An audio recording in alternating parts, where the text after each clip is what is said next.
Well, hi everybody, Scott Kelby here, and welcome to my session on retouching workflow using Photoshop, Lightroom, and the Wacom Intuos4 tablet. You put these three together, it is absolutely amazing what you can do. And that's what I'm gonna do in this class is basically take you from when the image comes into the camera, through my workflow, starting in Lightroom, over into Photoshop, and then finishing it off. Let's get right to it. I start my workflow right inside of Lightroom 3. It's kind of my starting point for everything. I import my photos here, I do my sorting, and I kind of do all my initial work here, and then I head over to Photoshop for the retouching, because while Lightroom 3 does have some very basic retouching tools that you might use for like senior portraits and little bridal work and stuff, if you're going to do anything that's got some serious retouching to it, you're going to have to leave Lightroom and head over to Photoshop, and that's fine because they're tied together. They work perfectly well together. I'll just show you kind of what the shoot was. We did some high key stuff here with the very, very light hair on the very, very light background for a different look. You can see some of the shots here. Then we did this section with the fur hat. I think we have some better shots in here, somewhere in here maybe. There's a couple of good ones. And then up here is where my white balance was just absolutely horrendous. There's just bad white balance everywhere. Luckily, as bad as it is, I did think at the very beginning to have the subject hold a gray card. Now, this shoot was actually for one of my books, so she's holding a gray card from the back of one of my books. It's bundled with the book, and we'll just go ahead and I'll show you how we would set the white balance. This may not be perhaps the best image to set the white balance with. Let's just zoom out a little bit there. All right, so I'm going to switch over to the develop module here, and we'll just grab the white balance tool and just click right there, and you can see the bluish tint goes away. You know, it's pretty good. But we're not going to actually be retouching one of those images. We're going to go back to the grid here. We're going to zoom all the way down and maybe grab one of these ones that has some serious work it needs. That one's kind of not bad. And there's another one I saw just a minute ago I thought might be fun to retouch. Maybe one of these look pretty good. So this one has more hands, this one has less. Let's, I don't know, let's go with, we'll just try this one. What the heck? Let's go with this one right here. All right, so there's a few things that I like to do in Lightroom first. So let's hit D to jump over to the develop module. And I'm looking, and I know that she shot on a solid white background, and the background should be white, but I want to make darn sure that I'm not losing detail in her face and I'm not clipping something. So I'm going to click on this little icon over here first. And when I do that, it lights up whatever is supposed to be completely blown out. And I just want to make sure that nothing on her face shows up blown out. If I wanted to tweak the exposure a little bit, I can, but I just want to make sure. See those red areas that are, I do want the background to be solid white, but I don't want her face to be blown out at all. If that's the case, I would just raise the recovery slider just a little bit if I needed to do that. But she should look maybe something more like that, because this is supposed to be very high key, a very bright look. I lit this with a beauty dish to get a really, really bright look. So there's a lot of light hitting our subject. And let's just see if there's anything else we really need to do here. The color balance is okay. I don't want to make it very warm. It's supposed to have this kind of high key look to it. So I think we're okay there. I think mostly this is going to be working with skin and things like that to kind of get it looking good and deciding how much of this fur we want to be getting crazy. But really, the only thing that you might do is maybe go to the vibrance here and pull that up just a little bit, maybe like +12, just to bring a little more color maybe in her earrings and maybe a little bit in her eyes there. But I think we can do all that stuff when we get over to Photoshop. But so we have a pretty good base place to start. Let's go ahead and we're going to press Command E on Mac, would be Control E on PC, to jump over to Photoshop CS5, and it kind of Lightroom loans Photoshop the raw image for a minute. And it opens up a little copy here, and we can start to do some retouching. All right, so let's zoom in here. All right, now, so first thing I do is I always get rid of the blemishes first. That's the first thing that I do. And so I can just look in here, and she's got some blemishes here and there. Little things we'll probably want to fix. Some blemishes down here. I usually do this with the healing brush, so I'm going to go over here and grab the healing brush tool. And what I do is the pen is so quick for this stuff because you're not really going to paint, you're just going to click. So what I'll do is I'm just going to size the brush down a little bit, just size it a little bit smaller, and then I'm just going to move right over the blemish and just click once. and it's gone. You can just click over these. Whoops, that's not actually a blemish. That's something on my screen. Let me just get rid of that. There we go. You ever do that where you're retouching something? Well, I want to go away. Because it's not on your subject. It's on your screen. So I'm going to do the same thing here. I'm going to hold the Option key on Mac, the Alt key on PC. Just click and kind of get rid of that. And then she's got this little line here, and I'm just going to kind of remove that as well. And let's see what else we have up here. Everything's looking really bright up here, so it's not doing so badly. And let's go ahead and get rid of this as well. And then we're going to go up here and let's zoom in a bit. There's these little lines under her eyes, so we're going to shrink the size of the brush. Now you can use the little circular wheel right here on the tablet. You can also use the left and right bracket keys on your keyboard to resize. If you have the tablet in your lap, it's so much easier just to use the little circular wheel than it is to try and go back and forth through your keyboard. So let's just kind of put this stuff out of the way. Now, I know a lot of people use pressure sensitivity, and that's a big thing for a lot of people when they're doing their retouching and things. I personally keep it off. When I'm thinking of illustrating, like I'm going to paint something, that's when I want the pressure sensitivity for me turned on for either size or opacity. I leave it off most of the time. And I'll show you when I'm using a brush, because we'll use a brush here in a minute, and I'll show you how I turn it on and off. But it's in the brush palette or the brush panel. For the healing brush, you actually control the pen pressure right down here. So I'm using the healing brush. You can just turn on and off your pen pressure right there. And so I'm trying to kind of get rid of some of this stuff.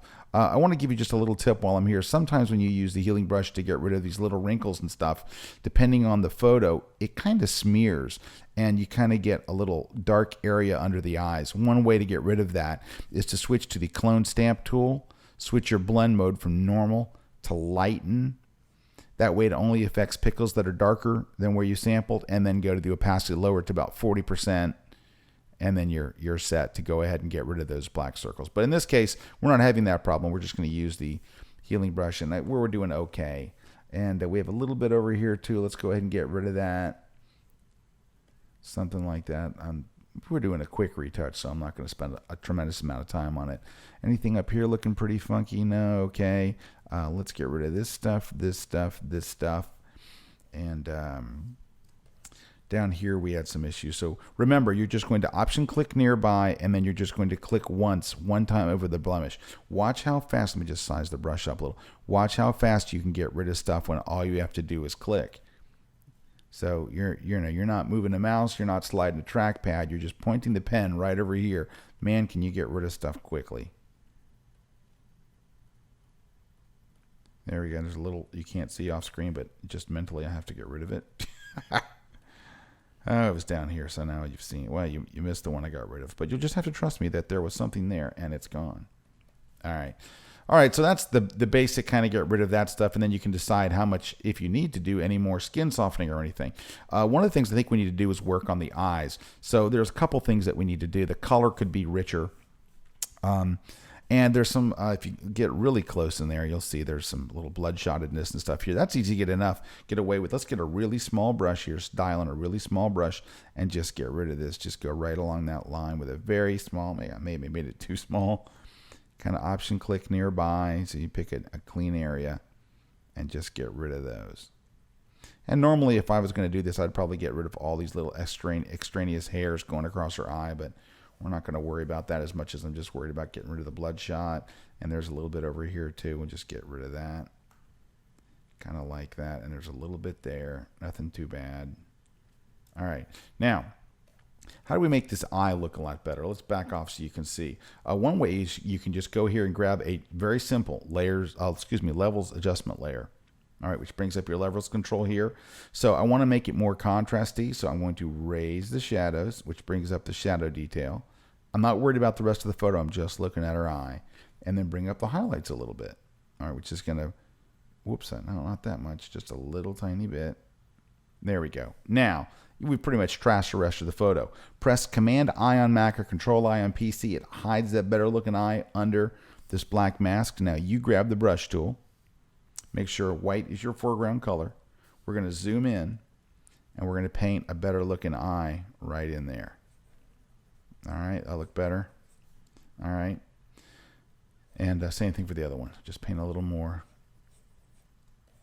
in there. Now, one other thing I'd probably do to the eye, see that little dark ring around the outside?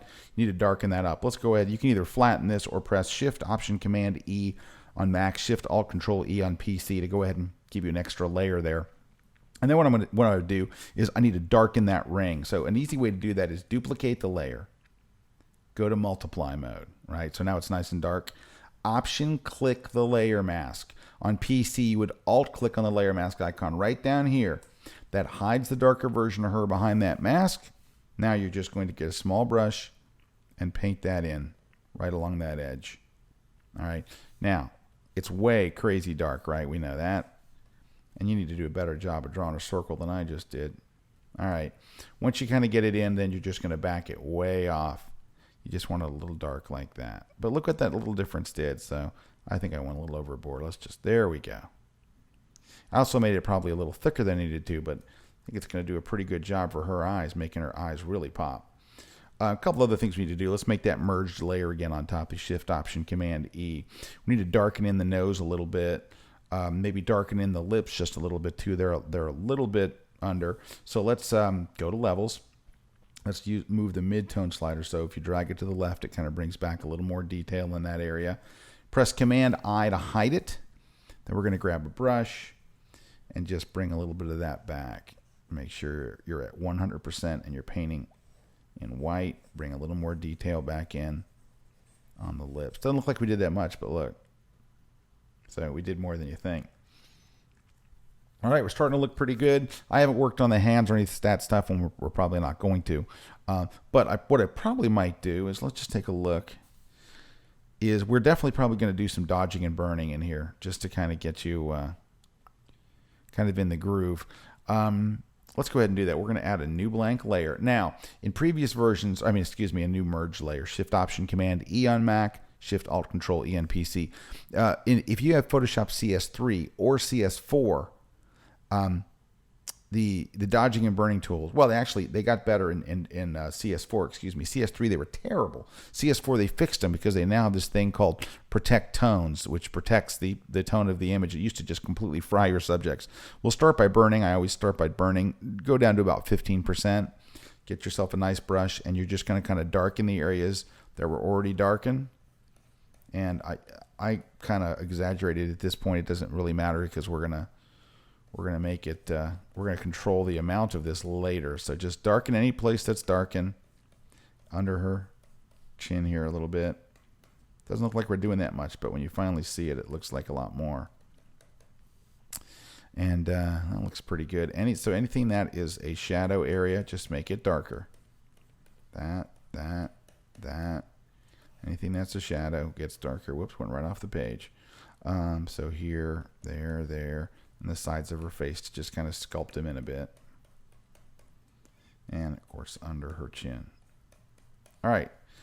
So that's the burning. That's the darkening part of this. Now let's go and switch to the dodge tool. And let's go like right down her nose. Brighten the areas that are bright. So everything that's a highlight gets a little brighter. I kind of exaggerated that, didn't I? Everything that's bright gets brighter. Everything that's dark gets darker. And she takes on this little bit of a glow. And I'm just going to turn it on and off, and you can see it's doing more than you think, right? It's a little bit much. So one of two things happen. First, check Luminosity Mode. Go and see what that does. Sometimes it can shift the color a little bit of the skin or something. So I try Luminosity Mode and see if that looks better. And then I lower the opacity, dial in a little bit better, because you don't need quite that much. So yeah, about 50% of it. See there on her neck, and just kind of helps sculpt the face a little bit. I don't have that much more to do here, but there are a couple of things that I would probably do is choose, like if I want to saturate the color of those earrings, what I might do is just duplicate that layer, right? And of course we don't want it in luminosity mode now. Duplicate that layer, switch it to multiply mode. All right, and let's option click and hide the darker version of her behind a black layer mask. Then you can go and paint in right on the earrings and make those more rich and kind of have them jump out a little bit. There's not that much showing over here, but you can do that. And let's see, let's do that merged layer again on top. So we're flattening another layer on top.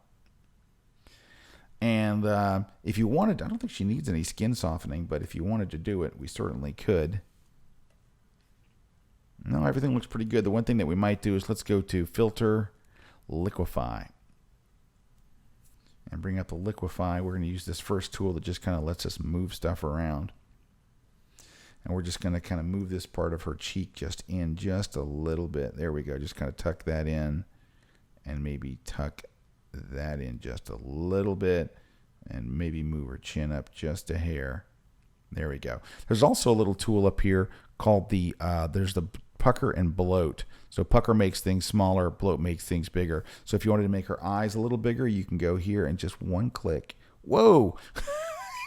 Be careful with that one click. There we go. Oh my gosh. That was beautiful, wasn't it? So that makes her eye bigger. Then you can go to the other one. And even though she doesn't really need it, we're going to just do it just so I can show you. We're going to click a couple of times on the nose and just make that a little bit smaller. And then I'm going to pull it down a little bit. There we go. Like that. And then we need one more click of smaller, like right up there on the, there we go. All right. So her nose is now a little bit smaller. It's all little subtle things, but watch the difference when I click OK. It takes just a moment for the Liquify to do its thing. See, look at that. There's before and after. It just kind of, tighten. The eyes got bigger, sides of the face came in a little bit, and it really kind of just fixed it up nicely there. And of course, you would like soften the skin on the hands and stuff like that. She's also wearing a wedding ring, so we'd probably remove that in post, right? And you're probably thinking, ooh, I hope he's going to do it. Well, I wasn't going to, but now I might as well. Let me duplicate the layer. And I'll just show you. I'm not going to remove the whole thing perfectly, but I'll show you what I would do. First thing I would do is draw a selection over where you don't want to accidentally paint outside. So you draw a selection right here. This is where I want her finger to be. And let's get rid of this little area right there. Okay, so you're basically putting a fence around this so it can't accidentally erase onto either this finger or this finger. You can only paint in there. So then you can just go get the clone stamp tool. Right, make sure it's all set to 100. Go in here and then start to just work on getting rid of that and cloning over other parts of the hand over there. Now let me check my settings. Remember, we talked about the brush earlier. If you bring up the brush panel itself, you can go to Shape Dynamics. And if you don't want pen pressure, just turn pen pressure to off. And we're just going to kind of work on that. Now my brush is acting a little funky. There we go. See how it's kind of like fading in? I can't explain that, nor will I try. All right, so that's kind of a hack job. But that's the idea of what you would do to get rid of that, and that's not a very beautiful retouch. Now you got to get rid of this. So what you do is you get a smaller brush, click right on that line where there's a shadow, and you're just going to see how when you move, the cursor shows where you're going to paint, and you just kind of paint right down that line. I made too big a brush because I just kind of painted over it. So move up a little bit, right there, move up a little bit, and get rid of that. We might as well get rid of this because this thing's causing problems. Go right up this line. So you can see it'll take you a minute to get rid of it, longer than we're going to have for this video. Of course, I'm way over time. I think they wanted a 3-minute video, and I'm probably on 15 minutes, but I can't help it. So it'll take you a few minutes. This looks pretty bad. Looks like she got into a small accident or had some surgery. It would take you just a minute. It obviously takes more time than I'm spending on it. Hey, let's try content aware fill just for fun, because sometimes it works miracles. So let's go to, not delete, let's go to edit, fill, choose content aware, click OK, keep your fingers crossed. Not bad. It needs a little retouch, but it got me further along the path. But let's just take a look at where we are here. So here's the image. At this point, I could flatten or leave all my layers intact and just go back to Lightroom. In this case, we're not going to do much more retouching. I'll hit flatten image. Then the key to go from Photoshop back over to Lightroom is to just save and close. Hit save, close. And then when you zoom back over to Lightroom, let me just jump over to Lightroom here. It brings the other image, the retouched image, back as well. So you see we have the original image and then the image we loaned over to Photoshop. So you've got look at the difference in the eyes here. Let's zoom in. Whoops, wrong photo.